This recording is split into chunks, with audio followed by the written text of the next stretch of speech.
अरे ऐसे तो दुख बहुत एक बाट जिंदगी में।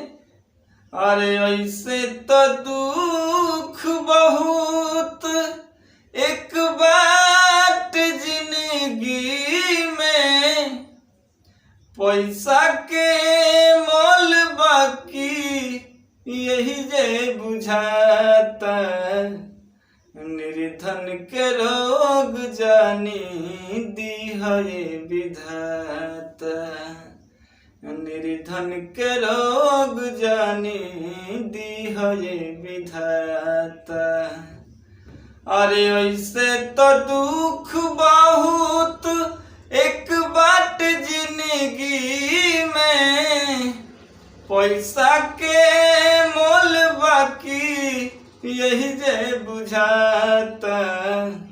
निर्धन के रोग जानी दी है विधाता।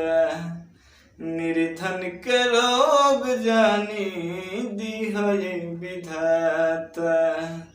अरे निर्धन के रोग जानी दी है विधाता। कैसा लगा सॉन्ग? अगर सॉन्ग अच्छा लगा है तो चैनल को सब्सक्राइब कर लीजिए।